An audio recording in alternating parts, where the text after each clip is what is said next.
you see what was happening there? Different languages, the tone of skin color across the breadth of ethnicity. That was powerful. Folks, that's the compelling vision. If we could have taken a snapshot and fast forwarded 2 years down the road, if we can get to that point as a denomination, with that kind of energy, with that kind of emphasis, with that kind of fervor is extended into the world in which we live, Lord have mercy. We've got the Pietist and Anabaptist heritage, which I think is the formula with which many people are waiting. We've got the commitment in our Anabaptist side, and we've got the Holy Spirit in our Pietist side. Amen. We've got grace and mercy and discipleship all bundled into one delightful, I wasn't going to say mess, that's what it looks like sometimes, but one delightful pie. Lord have mercy. Do you see what we have?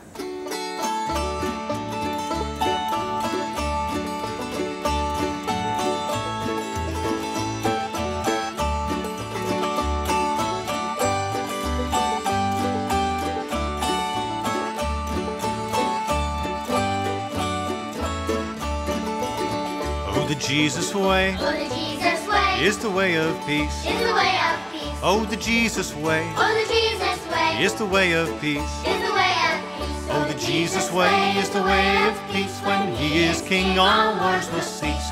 May His peace begin with me. In the United States, we are living in a time of polarization of many folks who have differing beliefs, views, and concerns. These issues divide us as a nation, and we ask the question, has it always been this way?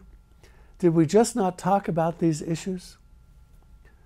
Despite our differences, brethren find themselves working together as brethren across denominational and religious lines. And for more than 45 years, the Church of the Brethren has been serving Jesus by doing amazing outreach in many different forms. Disasters strike in many areas, and Brethren Disaster Ministries and Children's Disaster Services are there, rebuilding and providing childcare to assist people rebuilding their lives. Proclaiming peace and preventing war through Christian peacemakers, and the Global Food Initiative have raised over $8 million for community development projects in numerous countries around the world. Hello, I'm Brent Carlson.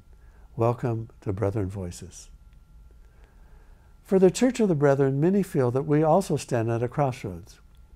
Could it be that we are just living the reflection of the American culture, possibly absorbing some of the same concerns which are polarizing us as a nation? And we're not the only religious organization that is dealing with this. According to an article by Jonathan Merritt in November 25, 2018, Atlantic, 6,000 to 10,000 churches in the United States close their doors each year. His article is titled America's Epidemic of Empty Churches. Last year, a Church of the Brethren in Tucson, Arizona closed. Many parishioners are aging. Some feel they are too old to change and they don't want to. Some feel that culture is headed down the wrong road and their core beliefs are being threatened. Others see the declining attendance and budgets as evidence of America's eroding Christian values, and they don't know what to do. The Church of the Brethren leadership and annual conferences looking at the picture differently. They have introduced a 2-year program focusing on a compelling vision for moving forward to where we want to be as a church as we continue the work of Jesus peacefully, simply, and together. In this program, we highlight the perspectives of John Jancy, the district executive of the Virginia Shenandoah District, voiced at Annual Conference 2018 in Cincinnati, Ohio. And we met with Craig Allen Myers of the Blue River Church of the Brethren, which is near Columbia City, Indiana, about 2 hours from Indianapolis. Pastor Meyer is involved with the Brethren Revival Fellowship of the Church of the Brethren. And we were fortunate to have him share his views with us. Were you born and raised, brethren? Yes, I grew up in western Pennsylvania on the Mason-Dixon line, and my home church was the Asher Glade Church of the Brethren near Friendsville, Maryland. And we were actually only about 2 miles from the church, but my mother and grandmother have a great-grandfather who was a deacon, great-great-grandfather was a deacon, and a great-great-great-grandfather was a minister, and so it goes back, our family's connection with the Brethren go back to about 1814. I was going to say you were over 100 years there. Yes, back to early 1800s. So and, that's 200 years. Been involved, well, yes, I guess it has been now. And so we've had that involvement. But I grew up on a farm in western Pennsylvania and came to Christ when I was 13 years old at Asher Glade, and have been a part of the church then since 1977 there, since I was 13. When did you decide you wanted to be a minister? Well, it seemed like my involvement in the church, because I took the church very seriously. I took my faith in Christ very seriously. And I looked around at other people who I didn't feel like were necessarily doing that. But I thought, you know, if I'm going to be a part of this, I need to be a part of this. And not just say, oh yeah, I'm a member here. I want to be someone who's active. And so I was, the first elective office I had was my home church, they elected the chorister, the one who leads the singing. And I was elected a chorister when I was 16. I was going to ask, were you active as a youth? But yes, oh yes, I was president of the youth group and involved in that way, worship leading, things like that. But so when I was 18... so you were director of the chorus? Well, no, I was a chorister, leading the singing. Choristers, like yes, up front when I was 16. And not knowing how to read music or anything, but knowing that I loved to sing. And I still love to sing. Still didn't know much about music, but I loved to sing. And when I was 18, the Church of the Brethren at that time, in the early 80s, had what they called the lay speaker program, and became a lay speaker. And that was a 3-year term. And when my 3-year term was up... What does a lay speaker do? Well, it's just someone who can go and speak. It's recognized as a preacher or someone who can fill the pulpit on occasion. Actually give sermons? Yes. Mm-hmm. But they're not an ordained minister. Right, or not even a licensed minister at that point. It was an opportunity for lay people who were interested in speaking to do that aspect of work. And there was a demand for that because of pastors going to annual conference and on vacation and things. Every once in a while they need a break. So. Right. And so then when I was 18, the church called me to the ministry. No, when I was 21, 3 years later, the church called me to the ministry, elected me to the ministry. And I wasn't even at the council meeting when they did that, but I was called to the ministry and then was licensed and served in western Pennsylvania, went through the what was called the 3-year reading course, which is a training program for both lay and ministers back in the day that didn't go to seminary or college. And now I was in college. I went to Penn State and got my degree from Penn State. What was your degree in? I had a bachelor's in political science, and so I was very interested in that aspect very much. And there's not much you can do with a bachelor's in political science unless you go to law school or you go into graduate school. Or get a job with the government. Right. So I went to law school. Oh. And spent some time in law school. And after a while, I enjoyed it to a degree, but law is a lot like a lot of other professions. It demands a lot out of you, and you have to decide whether or not you want to pursue that or not. And came to the point where my heart wasn't in it, and so I left law school, and then went to Ashland Seminary in Ashland, Ohio, which is associated with the Brethren Church, the Ashland Brethren we call them, and went there got my Master of Divinity degree from Ashland Seminary in 1990. You've been the pastor of Blue River Church in Indiana. Right. The town we live near is Cherubusco, Indiana. Cherubusco, Indiana, okay. Which is a small town, about 1,800 people, 2,000 people. And our church, though, the address is Columbia City, which is a much larger town, county seat of about 9,000 people. So 28 years in the Blue River Church, that's a long time. It in is. The Church of the Brethren. It is. And coming out of seminary, not having had a full-time pastorate, that was a really so that's your first church and your only church. And the church. You must be doing well. Other than serving in my own home congregation back in Maryland, it's a constant learning process, and there's always something new going on. There's always new people. There's of course the older people as well. But then we have a number of young people and a number of younger families, and we hope to grow that, to improve that. And we're looking for an associate pastor. We've had several associate pastors through the years, but we're looking for another one at this time. How big is the church? We have about 200 members. For the Church of the Brethren, that's pretty big. Well, we work at it, try to work at it, but yet we have a lot to be thankful for in the Church of the Brethren, both congregationally and I think nationally, that we sometimes sell ourselves short. You mentioned before we went on that there's so much going on that a lot of people don't know about. And there's a lot of things going on in local congregations that if you were to visit in local congregations, a lot of places, you would see a lot of active and vital ministry going on that doesn't get a lot of play in Messenger or in the news. But we've had ministry to a local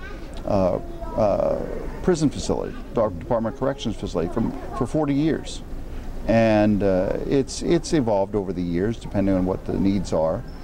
But a lot of our folks take a great interest in that ministry of reaching out with the gospel of Jesus and trying to help out. Just this spring, they're starting a new program to train some of these men that are in the correctional facility in terms of giving them a practical a skill, a trade.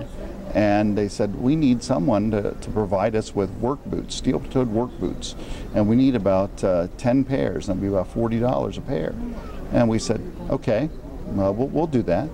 And so we provided the funds for them to get those 40 pairs, or those, I guess, 10 pairs of shoes that they needed to help train these men in a useful trade that'll follow them once they get out of the Department of Corrections.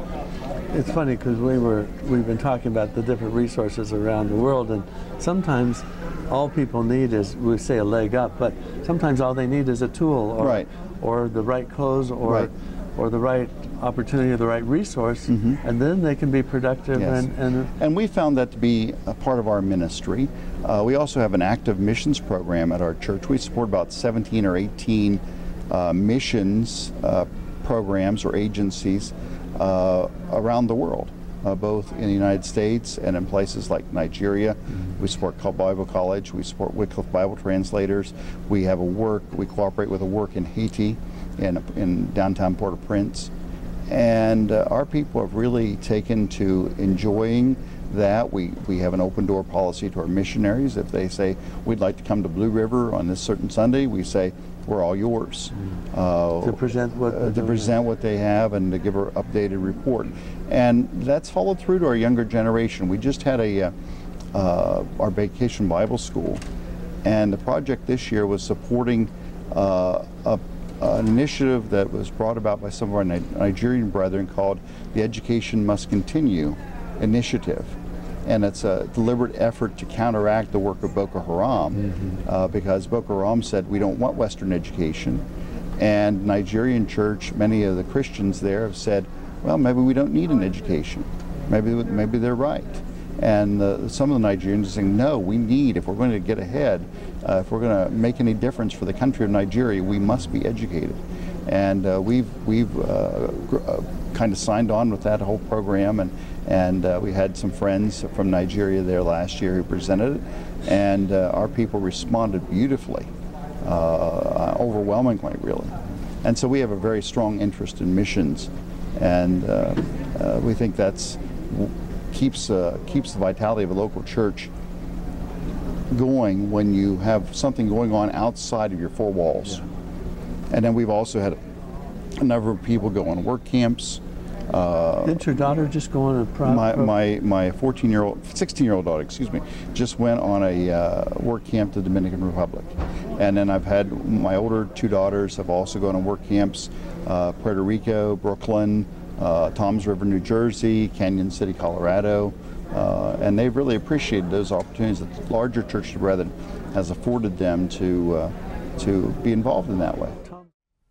The Heifer Project was an extremely important outreach of the Church of the Brethren. Its beginnings occurred within months after the ending of World War II, and it continues today as Heifer International contributes a way to defeat hunger, allowing people to become self-sufficient and independent. It's one of those things that all brethren take pride in and is recognized as one of the most effective ways to assist people out of poverty around the world.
To stay on the journey together is the goal of the compelling vision of the Church of the Brethren.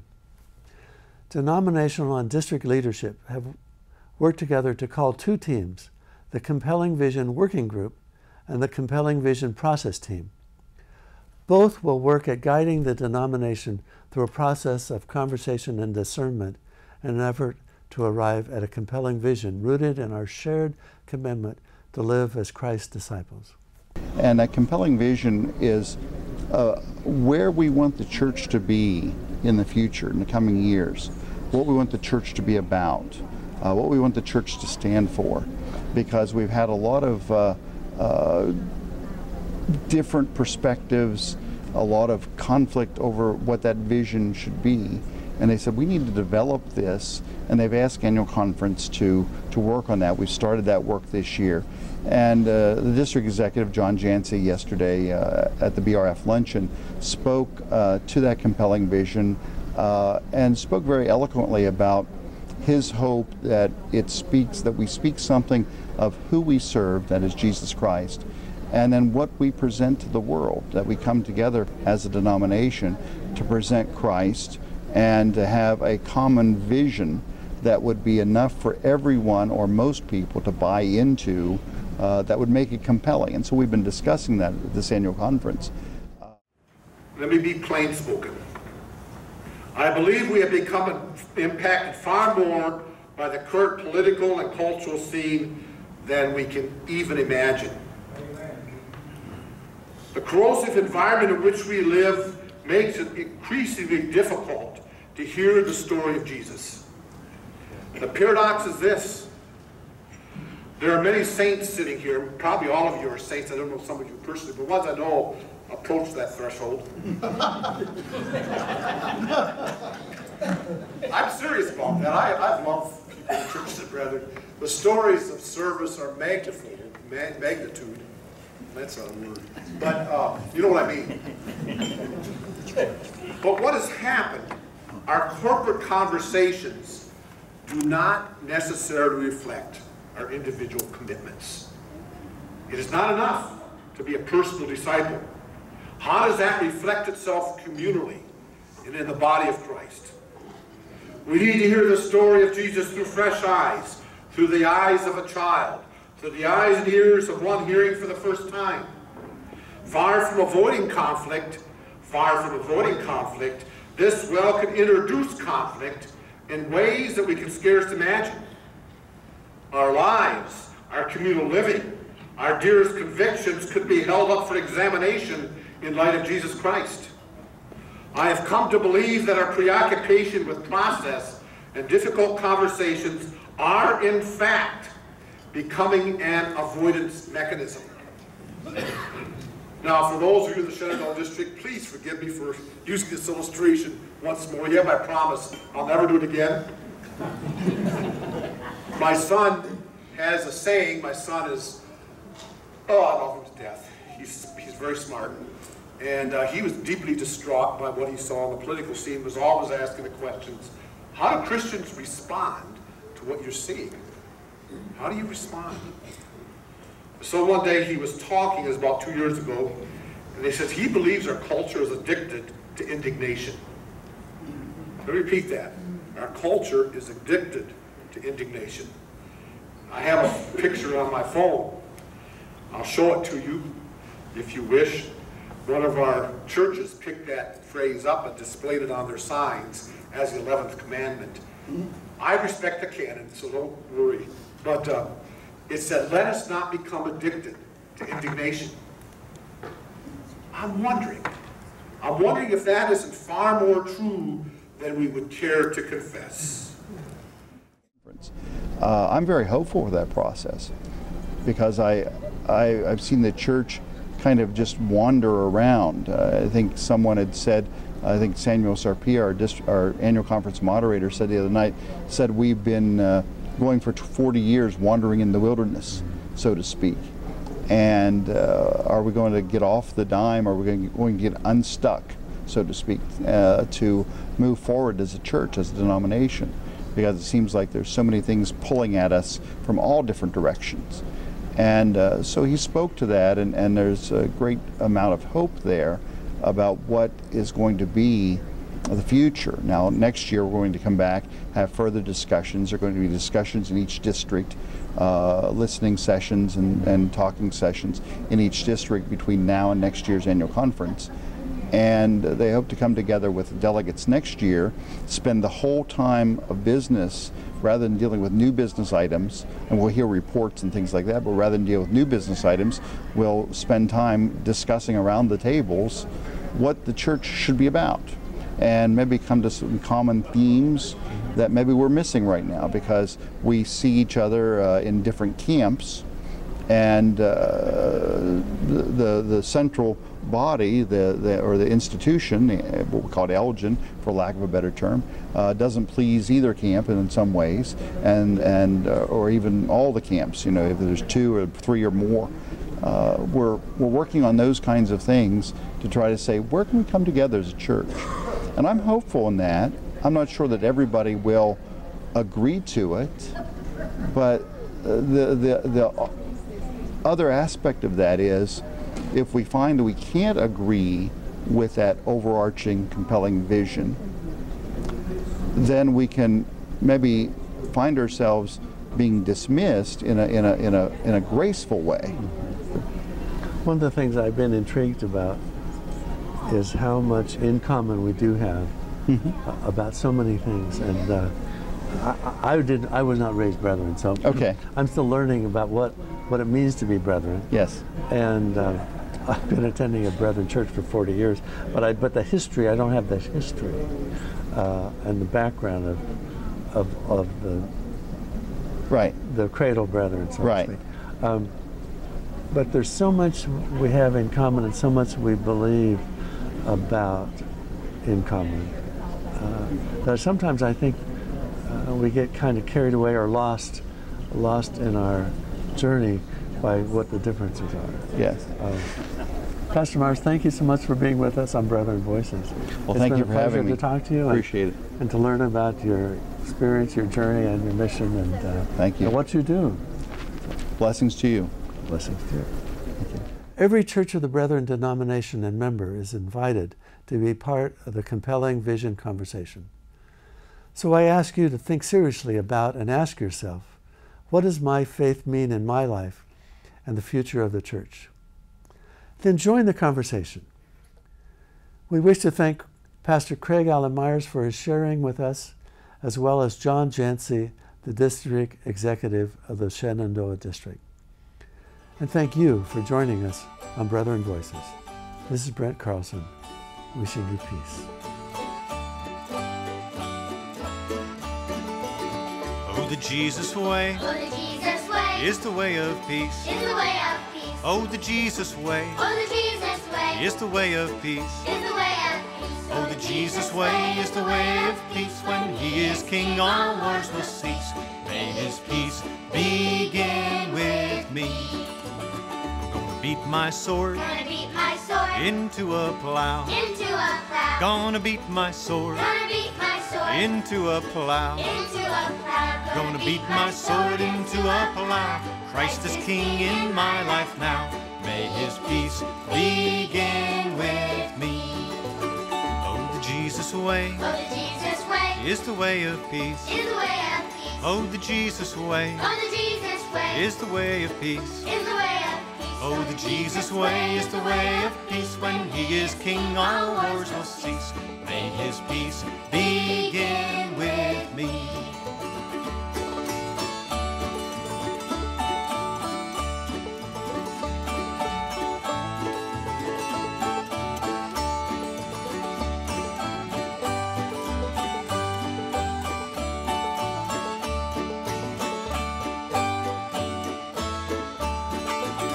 All those who tread All those who tread the path he trod. the path he trod. All those who tread All those who tread the path he trod. the path he trod. All those who tread the path he trod shall be called the friends of God. May his peace begin with me.